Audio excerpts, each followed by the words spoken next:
silver will always be manipulated more than gold, gang, every single time. How do we know this? Because of the COMEX, the commodity index. The leveraging on paper futures contracts versus the physical holdings of the COMEX is something that is literally 5 to 10 times worse than we saw with the housing market in 2008 with derivative contracts based on mortgage-backed securities, the original product. So the silver futures contract is nothing more than a derivative. That's it. I mean, there's just nothing behind it. And so, but that's how they tamp down silver, and that's how they tamp down gold. And they're very, very good at doing this. Very, very good. They're very practiced. But gold, they tend not to tamp down anywhere near as hard as silver. And I think the reason being is because there's a lot of wealthy folks that hold gold, and those wealthy folks are donors to, politicians and campaigns. Yeah. And you know, what we're really talking about, my friend Ted likes to talk about this, Ted from TED Speaks, is a battle between Keynesian economics, right? Debt-based, money printing, synthetic economics, and Austrian economics, real money, right? Based on silver and gold. And when and then what we're really talking about also, I think, is that we're talking about real money, gold and silver, versus, what you can get with that paper money, and whether the price measured in fiat paper money goes up or the amount that you get goes down via shrinkflation. What we're seeing is an erosion in the value of the paper money because it's been diluted. Like you said, it's been printed, and there doesn't seem to be any end in sight, right? We can look at the U.S. debt clock and see, all of us have done that and watch the 34 trillion turn into 35 trillion. We can everywhere we look, we can go to the grocery store and realize, right? Hey, not only did the price of Chips Ahoy cookies go up in paper, used to be $2 for a container of Chips Ahoy. Now it's $4. And I'm only getting they're only getting half as much. Everybody's getting hit on both sides of the equation. If you're looking to buy gold, silver, or platinum, do yourself a favor and check out Pimbex, the online precious metals bullion dealer and sponsor of Ron's Basement. I was a happy customer before they offered to support the channel. You'll find they have the best prices, quality, and service. I think Pimbex is best, and you will too. And be sure to tell them that you're from Ron's Basement. Let's talk about that for a second, because this may lead to a very interesting situation called deflation. We may have a deflationary period here in the United States of America. And if we have one, trust me, it won't last long. And I'll tell you why. Banks and governments don't do well in deflationary times. They don't do well. The Federal Reserve will turn on the printing presses if it happens, guaranteed. Because deflation will actually reduce the amount of taxation, collection of taxes. It will reduce bank fees. So they're not going to get left out in the cold. They are so much more important than the whole of the American citizenry, apparently. Because if we go into deflation, they are really going to hurt us with printing of currency. And that's another thing too. Right now, we'll get back to gold and silver in a second here. We're going to talk a little bit about interest rates. The interest rates right now technically should be going down. And I'll tell you why. This is a very interesting catch-22 situation the United States government, or more specifically the Treasury, is in right now.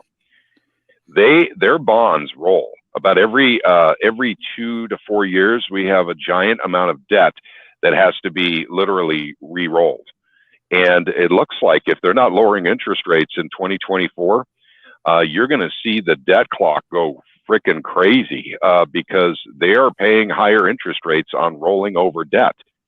But they're afraid of inflation if they bring down the interest rates. So at any rate, that's the catch-22. Right now, if you remember, about 2 months ago, they said they were going to, and maybe it was a little more than 2 months ago, they were going to reduce interest rates in 2024. Now they're saying they're not going to. I don't know if you guys caught on to this, and we're talking about Federal Reserve stuff here. So the problem is right now the U.S. government is going to have to borrow money to pay interest on its debt. And so, and we, the taxpayers, of course, will be the ones that pay the penalty for that. We'll have to pay for it. The government doesn't produce. We have to give it money.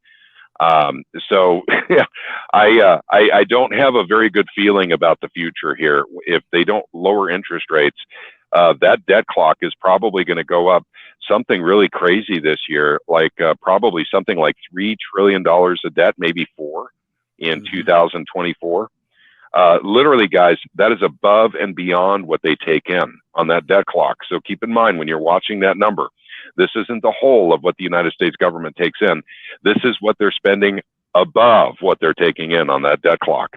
And it's getting pretty interesting. And by the way, if I were a foreign country, I'd be dumping American bonds. Well, that's what that's why I want to interject when you were talking about interest rates. Think about if you're China, Russia, any foreign country, right? They're going to have a hard time lowering rates because nobody's going to want to buy the bonds unless the rate of they're not going to take the risk unless the rate is higher. I mean, they really are in a catch-22. So then they have to keep the rates high. And then that creates even more of a deficit, which adds even more to the debt pile, which means the rates are going to have to be higher. I don't want to be doom and gloom here, Pat, but it's not looking real optimistic. It is not. And from a guy who's looked at and studied bonds for a decade, more than a decade, actually, I think we might be hitting some rough patches here in 2024 because this debt is rolling over, whether the interest rates are high or low. And they right now are saying they're not going to lower them because inflation is pretty bad right now. It truly is. And of course, they lie about it. Of course, guys, one more thing here. I mean, I'd like to point out when the government lies. I really do like to point that out. They're saying inflation is so low right now, it's back down to normal. So what they're saying, it's like 2.8%, I believe, is the last time they decried a percentage, of what inflation is. Guys, it's actually much, much, much closer to 10% right now. Remember I said the government lies by a factor of 5? So if you go to the grocery store or if you buy any goods or services, if you're looking for a home, if you're buying a car, everybody knows the government lies by a factor of 5. And they're going to have to roll that debt over this year. I don't have dates, but I suspect it's end of quarter kind of stuff when they have to roll this debt. Yeah, I've heard, I believe the most recent statistic I read is that it's going to be like 8.9 trillion in debt that needs to be rolled over this year, plus another like 1.6, 1.4 trillion of new debt because of the current deficit that we have. It's going to be $10 trillion. And what's interesting is we've got this reverse repo program that the Fed put together after the C-19 crisis, a place for the banks to park. And at one point, it was almost $3 trillion. That's been drained, right? All that cash has been slowly fed. It really is like stealth QE has been fed back in. And a lot of that money was used to buy bonds, and it's almost gone. I think I read it's below 500 billion at this point. So everybody's like, well, who's going to buy the bonds? And they're going to lower rates on the bonds? No, nobody's going to. I mean, I'll tell you who's going to wind up buying the bonds is our old friend Jerome Powell at the Federal Reserve, which will just perpetuate the dilution of the currency, the dollar. I mean, and I think gold and silver are sniffing that out right now, right? They're the oldest, smartest, wisest markets in the world. And I think they're sniffing it out right now. So this whole idea that, interest rates have to go down for gold and silver to do well. Yeah, absolutely. If they cut rates, but in the long run, what's really going to help silver and gold are the basic laws of mathematics. That's correct. Supply and demand. Fortuna Silver Mines is a global intermediate gold and silver producer. Since 2005, Fortuna's best-in-class management has delivered impressive growth and profits.